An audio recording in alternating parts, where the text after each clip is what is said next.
perispírito, por sua vez, na luta encarnada, ele atua sobre o corpo físico, célula a célula, mas com algumas regiões onde ele está mais focado, mais conectado com mais intensidade com o cérebro, por exemplo. Então nós temos essa conexão espírito, perispírito, corpo físico. E temos o movimento inverso, corpo físico, perispírito, espírito. Tudo que o espírito pensa, tudo que ele sente, ele transmite via perispírito para o corpo físico. Tudo que o corpo físico percebe, trabalha e processa, via perispírito, segue para o espírito. Então, por exemplo, muito da nossa... Existem 3 sistemas fundamentais na astrologia e que estão muito ligados a esse processo, que é o nosso sistema imunológico, o nosso sistema endócrino e todas as nossas produções bioquímicas cerebrais, os neurotransmissores e as formações sinápticas. E esses 3 elementos, o cérebro, o sistema imunológico, o sistema endócrino, eles estão extremamente sensíveis a essa ação do espírito e do perispírito. Por sua vez também, eles influenciam o corpo físico, há um processamento intenso de percepção, de um conjunto imenso de substâncias no nosso corpo, e vai levar isso de perispírito para o corpo espírito, e processo então, de aprendizado se dá. Só que antes de nós continuarmos, nós vamos ter que fazer uma pequena observação aqui, uma coisa que se chama efeito placebo, que é muito importante para a nossa compreensão. O que é o efeito placebo? Ele é algo que foi identificado, um mecanismo nosso, mental, identificado através do século XIX, mas que ao longo do século XX veio sendo estudado, e hoje ele é praticamente um mecanismo que ele está presente na forma de você testar qualquer medicamento. Qualquer medicamento que você compra na farmácia, alopático, ele precisa passar pelo teste do efeito placebo. E o que é isso? É a capacidade que nós temos, nossa capacidade mental de produzir cura, desinflamação, analgesia, ou seja, a ausência de dor dentro do nosso corpo, uma série de benefícios e mudanças da nossa fisiologia interna a partir da nossa mente. Esse é o que nós chamamos de efeito placebo. Então vamos dar um exemplo. Pessoas que sofrem de lúpus. Aí você vai lançar um medicamento contra o lúpus. O lúpus é uma ação do nosso próprio sistema imunológico no nosso corpo físico. Né? Ele é uma doença autoimune. Então, se você vai lançar um medicamento para imunossupressor, ou seja, que vai suprimir o sistema imunológico para diminuir a ação do seu corpo, prejudicando mais esse ataque que o lúpus faz sobre o organismo inteiro. A gente fala ataque que o lúpus faz, mas é ataque que nós fazemos, porque na verdade é o nosso corpo se voltando contra os nossos órgãos, as nossas células.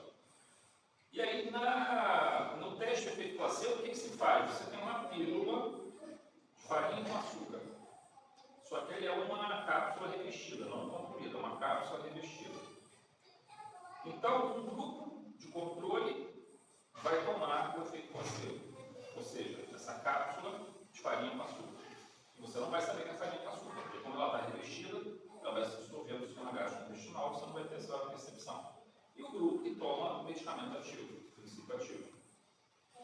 Ao final desse processo de tratamento, vamos dizer que dure semana, um mês, tomando aquela medicação, a avaliação dos resultados, do quanto diminuiu a ação do organismo contra ele mesmo, precisa agora ser mensurado nos 2 grupos. Eu tenho que ver quem tomou o princípio ativo, quais foi o nível de melhora. Vamos dizer assim, por exemplo, hipótese. Que 20% das pessoas apresentaram um razoável grau de melhora. Que tomaram o princípio ativo, o princípio que foi desenvolvido por aquela indústria farmacêutica. Porém, eu tenho que ver as pessoas que tomaram a pílula de farinha com açúcar e acreditavam estar tomando um medicamento que iria melhorar a sua condição de efeito placebo do lúpus. Eu preciso ver qual é esse resultado. Eu sei agora que o resultado daqueles que tomaram o princípio ativo é 20%. 20% melhor. Ou melhor, 20% do grupo que apresenta um quadro de melhora razoável. É um número significativo. Mas imagina só se nós formos lá e descobrirmos que quem tomou a pílula de açúcar com farinha apresentou também algo próximo de 20% no geral de melhora. Eu pergunto a vocês, o medicamento ativo teve alguma ação efetiva? Não. Ele não passa no teste do efeito placebo. Mas o mais interessante e incrível dentro desse processo é que no efeito, para quem tomou a pílula com farinha e acreditava estar tomando esse medicamento, essa pessoa atuou sobre o seu sistema imunológico e produziu uma relação imunossupressora, ou seja, inclusive produziu corticoides, que atuaram sobre o seu sistema imunológico, diminuindo a ação desse sistema e, portanto, diminuindo os efeitos do luto. Aí você vai dizer, mas como é que pode a nossa mente ser capaz de produzir substâncias, ou seja, ou induzir o nosso corpo a produzir substâncias que vão diminuir processos inflamatórios, que vão diminuir dor, etc. Essa é a grande pergunta, a grande questão, que para nós espíritas, esse mecanismo está no processo do nosso espírito, da crença do nosso espírito, no poder de cura daquele medicamento. Que se transmite a energética do teu espírito, que se transmite ao corpo físico. Porque, na verdade, a indústria farmacêutica deseja descobrir por que acontece o efeito placebo no início. Na verdade, as verbas dos medicamentos são mínimas. Mas ninguém coloca o medicamento sem fazer o efeito placebo, porque se não passar nesse teste, não vai. Vou dar outro exemplo. Se você tivesse um remédio para dor de cabeça, então é um analgésico. Se, por exemplo, o do efeito placebo, 15% das pessoas melhoraram só com o efeito placebo, mas 30% tiveram melhoria com o princípio ativo, então esse princípio ativo pode ser colocado no mercado.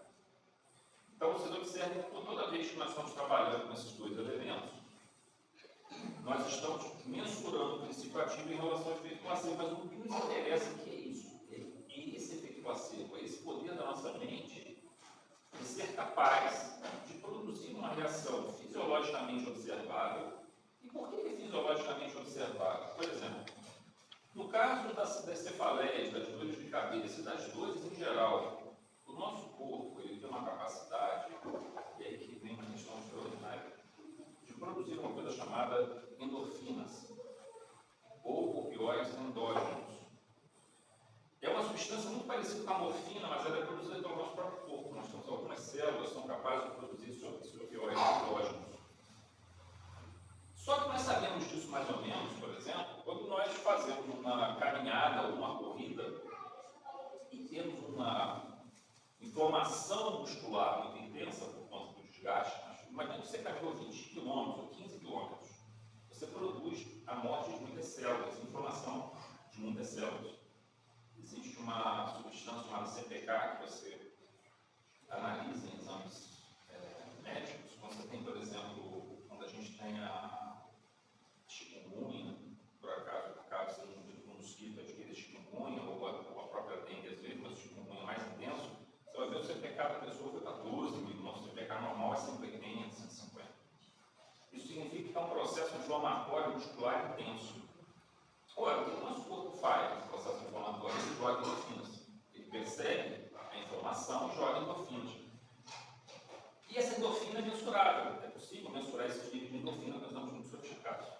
Mas observe que no efeito placebo, tomando a cápsula de farinha com açúcar, você está produzindo, o teu cérebro está estimulando a produção de endorfinas ou opioides endógenos, sem qualquer processo inflamatório que está visível. É a tua mente produzindo dentro do teu cérebro, que é extraordinário. Então, nós temos, por exemplo, aqui 4 exemplos que nós podemos dar. Esses nós chamamos de grupos, que são os imunossupressores. O cérebro estimula a produção de uma imunização, de reação do organismo contra a doença autoimune. Nós temos esse caso da produção de opioides endógenos, que o nosso cérebro produz, acreditando estar tomando um medicamento que é para diminuir a dor.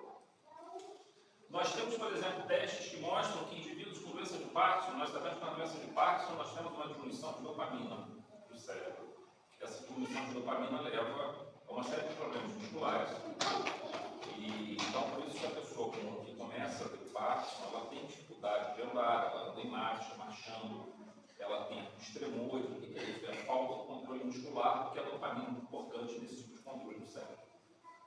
Ora, testes feitos em pessoas que tomaram DOPA, que é o princípio ativo, que tomaram a pílula de farinha com açúcar, simulando a DOPA, tiveram aumento de dopamina no cérebro. Isso é algo simplesmente extraordinário, esse tipo de processo.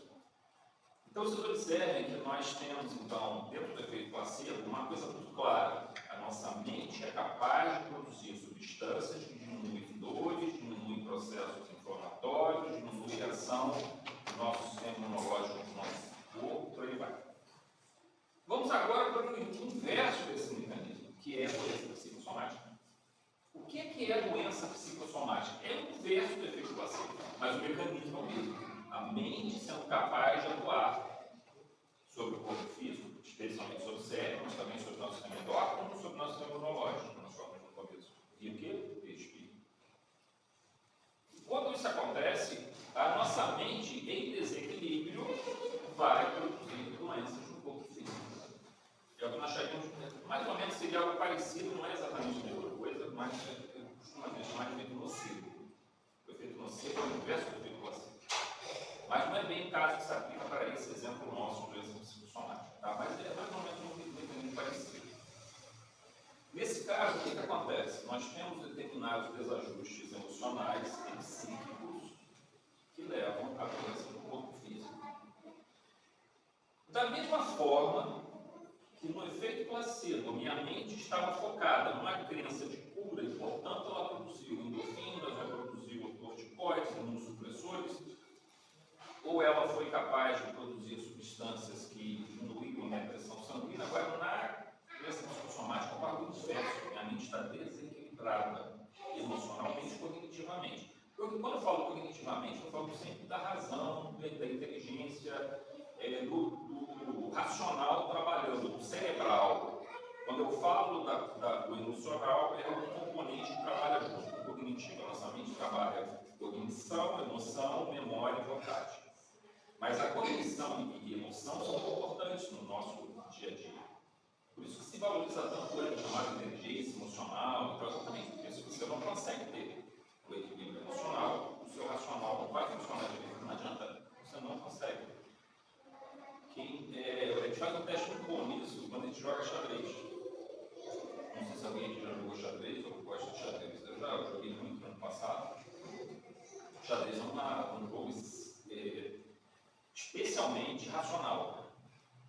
Você joga ele basicamente através da mente. Só que tem um detalhe. Se você vai jogar contra o oponente, você não está bem psiquicamente, o seu emocional está afetado por alguma razão, a tua capacidade cognitiva vai lá embaixo. O teu nível de jogo cai 30, 40, 50%. No xadrez eu acho que é um dos jogos que é mais fácil mensurar esse processo. E mostra muito essa interação entre o cognitivo e o emocional dentro desse processo nosso de compreensão, de visão do mundo. Tá? Então vejam, nós estamos falando aqui que esse desequilíbrio causam doenças. E quais doenças eles causam? Bom, uma coisa muito comum que nós observamos nos dias de hoje são, por exemplo, vamos dar um exemplo, ansiedade. A ansiedade hoje praticamente é uma epidemia. Né? Ora, a ansiedade está relacionada a duas substâncias importantes, entre outros, tá? Na verdade, três substâncias, vou colocar aqui. No nível do nosso corpo, nós temos o cortisol, que é o hormônio do estresse, temos a adrenalina. E no nível do cérebro, nós temos, entre outras, a noradrenalina, estimulação cerebral. Quando você faz isso, o que começa a acontecer? Você começa a ter uma característica, ou seja, o estresse prolongado, o estresse de curto prazo não, o estresse de curto prazo dá tanto o nosso mecanismo de biologia evolutiva, não há problema. Mas um cultivo de um estado de estresse continuado, o nosso corpo não está preparado para isso. E quando a nossa mente começa a cultivar esse estado de ansiedade, ela está tendo um reflexo do lado do corpo físico, como aumento de adrenalina, aumento de cortisol, aumento de noradrenalina. O que acontece? Disparo do coração, aí você vai acabar desenvolvendo cardiopatia ao longo do tempo, pressão sanguínea aumenta, cefaleia, gastroenterite, problemas gastrointestinais que você vai ter, né?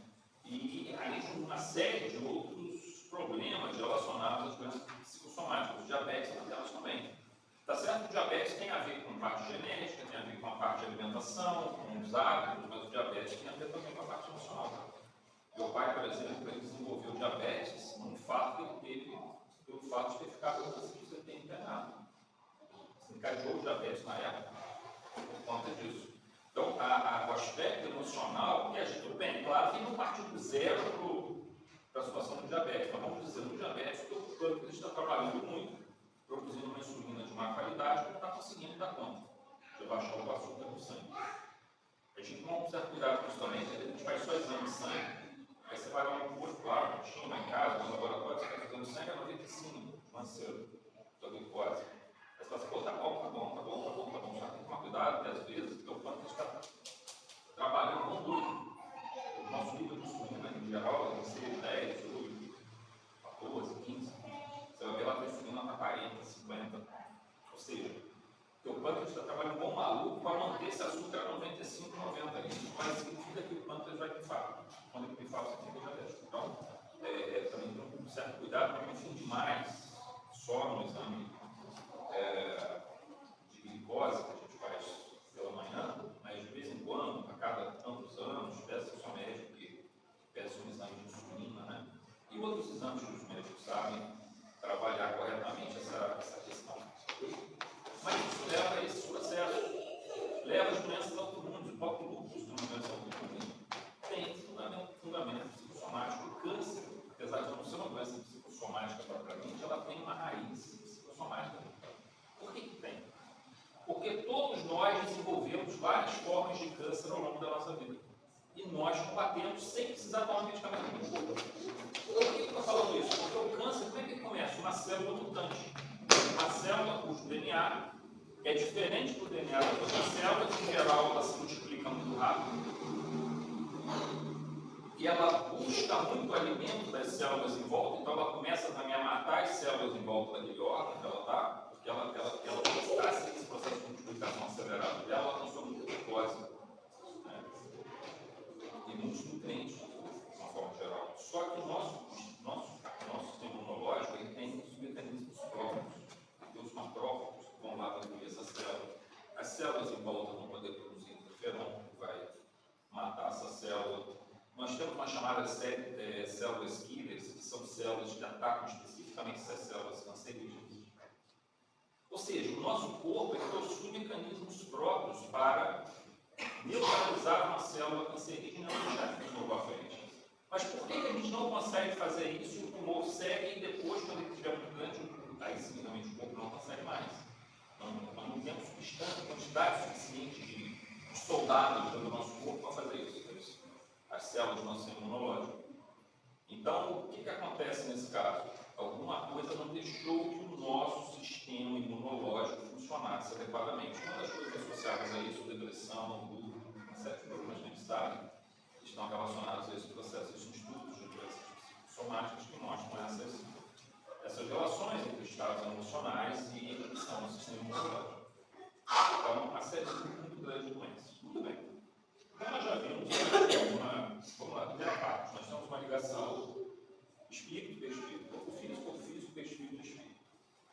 Segundo, nós temos um chamado efeito placebo, em que a minha mente é capaz, ou seja, o espírito é capaz de produzir no meu corpo físico um estado de produção de substâncias benéficas.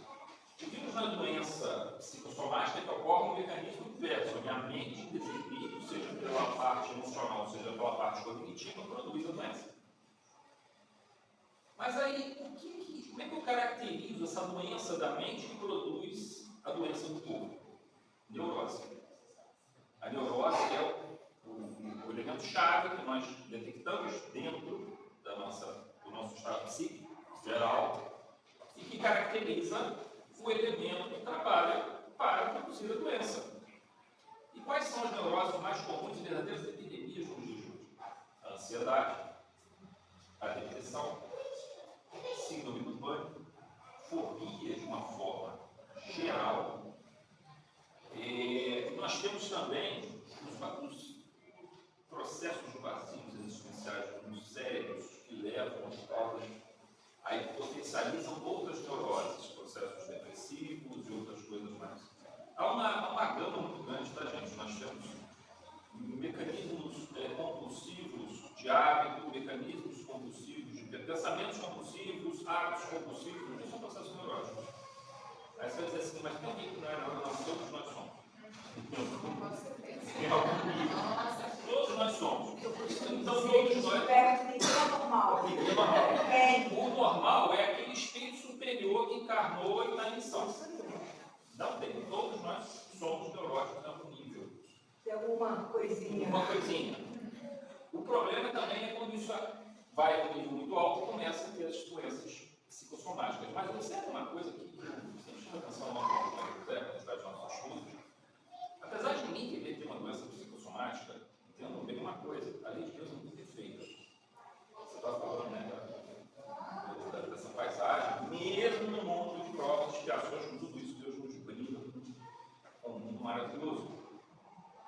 Observe que a doença psicossomática, ela é um recurso que o espírito tem para descarregar uma carga neurótica que ele não consegue trabalhar, que às vezes você consegue trabalhar pela neurose, seja pela religião, seja pela filosofia, seja pela terapia, você consegue trabalhar. Mas se você não consegue trabalhar, aí está descobrindo qual é o recurso que você tem. Joga no corpo físico. Então a gente às vezes, vamos dizer assim, reclama de uma doença quando na verdade ela nos salvou de um processo psicótico. Esse sim muito pior. Porque no processo neurótico, você tem a consciência das coisas ao seu redor. Tudo bem, você está sofrendo uma aflição mental, a neurose, mas ela é administrável. A psicose é muito mais difícil, porque você sai da realidade. Então observe que até isso ali é muito perfeito. Porque se você está chegando a um ponto que você não aguenta mais, o teu corpo absorve, purga aquele processo para diminuir essa carga emocional e cognitiva e você ter chance de se reequilibrar. Ah, mas eu vou ficar doente. Cara, o corpo físico, nesse caso, é o menor dos problemas, porque se você entrar num processo psicótico, uma neurose que não é trabalhada, vira uma condução e ela vai se multiplicando, pode levar a uma ideação suicida.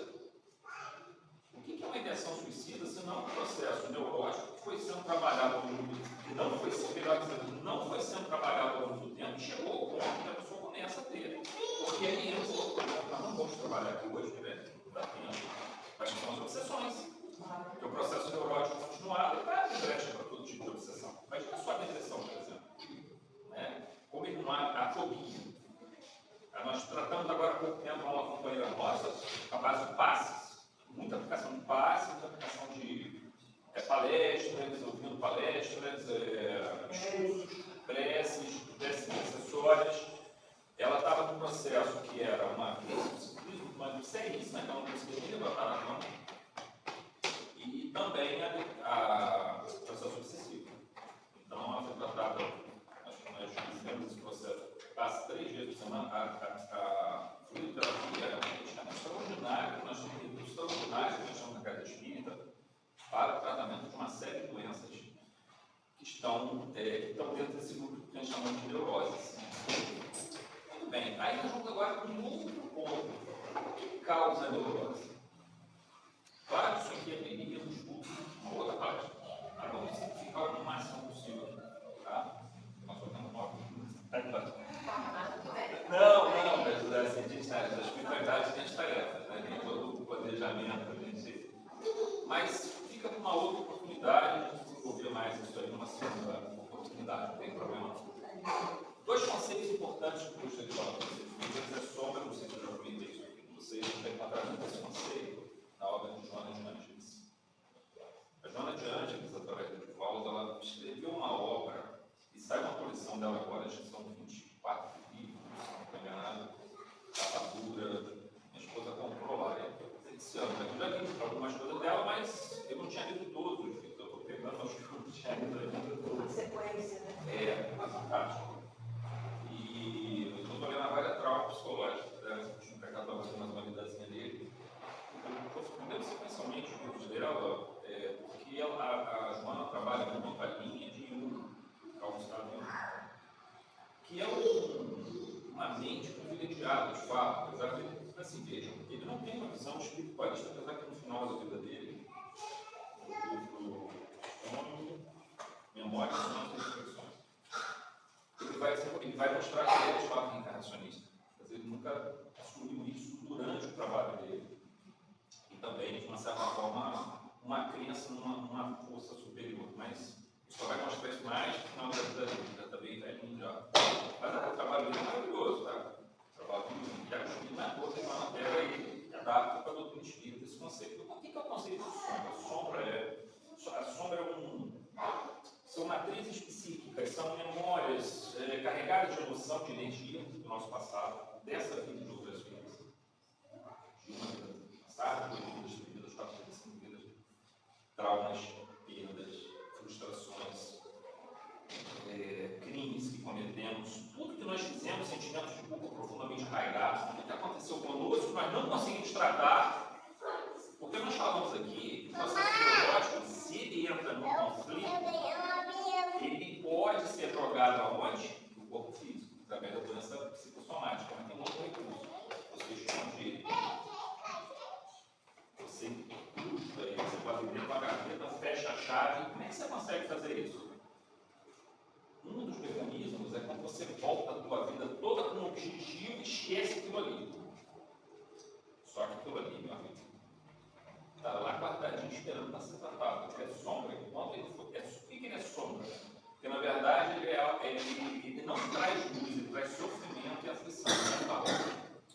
O princípio de Jung, da sombra, é que quando a sombra chega ao consciente, ao nível do ego, ela produz a neurose. Se o ego não consegue trabalhar, ou seja, imagine só, você tem uma culpa profundamente arraigada de uma vida passada. Ou pode ser da nossa infância, tá, gente? Pode ser dessa vida, pode ser de vidas passadas. E nós temos várias, todos nós temos muita sombra para eliminar e para fazer esse processo de integração e individuação na linguagem humana. Aí, de repente, então a culpa vem à tona. Por alguma razão, algum gatilho que desencadeou, ela estava presa no nosso subconsciente de profundidade, mas ela quer subir, cara. Ela quer ser tratada. É o nosso ser tentando se tornar um ser integral, sem buracos, sem pontos obscuros e uma energia deletéria. Ele precisa ser tratado. Que nem a Joana coloca, não adianta você arrancar a sombra não é arrancada. A sombra é tratada, é iluminada, é transmutada em luz. E para isso você precisa lidar com ela no nível consciente. E ela vai vir à tona. Aí de repente vem aquele sentimento de culpa enorme, você não sabe por quê, talvez algum gatilho desencadeou isso na tua vida. E aí vai vir um processo neurológico. Você não souber tratar com aquilo. Então a sombra é um dos mecanismos. O segundo mecanismo, a visão correta do mundo. Por quê? Imagina que eu perco um ente querido, sentimento de perda, luto. Mas eu não acredito em vida após a morte. Vou dar um exemplo aqui. Então eu até acredito em vida após a morte, porém, não consigo lidar com aquilo. Não consigo lidar com aquele sentimento de perda. As pessoas são diferentes, elas têm formas diferentes de lidar com isso, mas é uma visão incorreta se você não consegue lidar com isso. Porque esse espírito que desencarnou, ele vai para o plano espiritual, ele vai seguir o seu caminho, eu vou poder encontrá-lo. Eu já me encontrei com os meus parentes queridos em sonhos, em desdobramento durante o sono. Não todos, gostaria de ter encontrado todos. Mas eu já encontrei alguns deles em desdobramento. E a gente reencontra, vai reencontrar no plano espiritual, vai reencontrar na próxima reencarnação, vamos reencontrar quando nós reencarnarmos. Não há é uma separação temporária, mas muitas vezes a pessoa não aceita esse processo. E essa visão incorreta, ela produz neurose também. Ela vai produzir. Imagina só que a pessoa desencarna, olha só a situação. A pessoa desencarna, você acabou de ligar para a pessoa, temos um caso lá, de uma senhora que até tinha conversado com ela semana passada, mas eu não pude, eu fiquei doente há 2 semanas aí. Eu não pude ir lá conversar com ela no centro. Você tinha um atendimento fraterno com uma outra moça lá no centro. Ela chegou para a filha. Sabe aquelas brigas de família, né? Eu só falo sem saber. Você até tem que morrer mesmo, não sei o quê. Mas adorava a filha. Só que aquela briga falou assim, a filha morreu, né? Teve um problema sério eu não sei exatamente, ela foi internada, ela tinha um problema respiratório que evoluiu grave, e ela ficou sentindo de culpa dela, cara. Olha só, se você não consegue entender que você vai ter a oportunidade de tratar, de conversar, de fazer, mas você acha que você perdeu, olha só o que essa senhora traz no coração dela, é uma coisa incrível isso. Então, assim, a filha, né? oi? Perdeu a filha. Perdeu a filha. Perdeu a filha. Então, assim, uma coisa não tinha a ver com a outra. Só que aconteceu que exatamente um pouco antes de desencarnar, teve uma vez que falou isso. E eu acho que então faz 2 sentimentos públicos. Todos nós estamos sujeitos a uma situação dessa natureza. Só que é uma visão correta, porque se você entende que a vida continua aqui, em outras situações, no plano espiritual, haverão N possibilidades de se corrigir esses problemas. Mas a falta da visão correta leva a isso. Então, sombra e visão incorreta, como é que nós, para nós finalizarmos aqui, como é que nós fazemos isso dentro do Espírito e dentro do Evangelho, em especial do Sermão da Montanha? Nós fizemos um estudo no ano retrasado, finalzinho do ano retrasado, um pedacinho do ano passado, que era aspectos psicológicos do Sermão da Montanha. Então, a gente estudava o Sermão da Montanha sob uma perspectiva psicoterapêutica.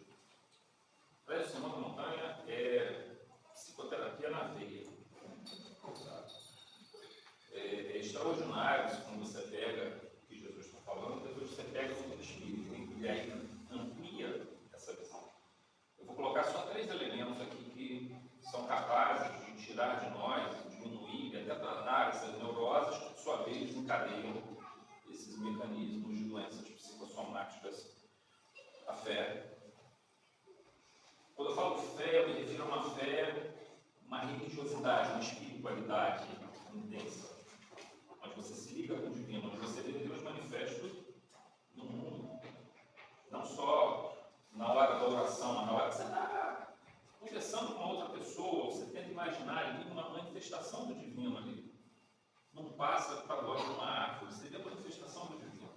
Isso é uma fé genuína que a gente tem que trabalhar. O Espiritismo potencializou isso através dessa comunicabilidade com os Espíritos. O segundo ponto é o conhecimento. O conhecimento espírita nos mostra a realidade do que nós estamos fazendo aqui na Terra. E, portanto, isso por si só já é maravilhoso. Por exemplo, eu perco alguma coisa. Eu em 2000, eu perdi tudo que eu tinha. Entrei num negócio lá de 5, papai e tal. Quebrei. Graças a Deus paguei minhas contas todas, mas saí com a mão na frente e outra atrás e não vou. Consegui pagar o banco também. Nessa época eu passei de concurso para Castelão. E trabalhei até Quimendes, entrei Quimendes em 98. Mas em 2000 quebrou assim. E tudo que eu tinha economizado nos últimos 15 anos eu perdi. Apartamento, eu tinha 2 apartamentos, caminhão, dinheiro, tudo embora. E negócio como que você quer tudo dentro, entendeu? Não tem jeito. E aí, um livro que me ajudou muito nessa época foi o Dicionário da Luz. Porque eu não sei porque se identifica com certas obras, com certos trabalhos espirituais, né? Com certas orientações que vêm, no caso do Dicionário da Luz, do Dicionário Alexandre. E aquilo ali me ajudou demais. E me ajudou a perceber que, na verdade, isso é uma coisa mais de transitoriedade, permanência. Nada nos pertence. Tudo que eu recebi foi me dado por Deus. Tudo que eu perdi foi tirado por Deus e depois me entregou de novo. Então, assim, esse senso de não ter a posse, você apenas é um fiel depositário, você não é dono daquilo, você é um fiel depositário. Deus te entregou a tua mão e falou: toma esse talento, bora parar pelos talentos. Toma esse talento aqui, administra isso bem. Mas depois você vai ter que entregar de volta. Isso não te pertence aqui.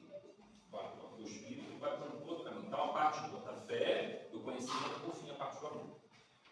Você é capaz de ajudar o próximo, me preocupar com o próximo, me preocupar com os outros. Por quê? Porque muitas das nossas neuroses são processos egóicos, são egocentrismos. Eu só olho para o meu próprio problema, eu só olho para a minha própria dor. E o que eu faço com isso? Faço um looping, potencializo ela, boto ela voltar e cultivo a minha dor.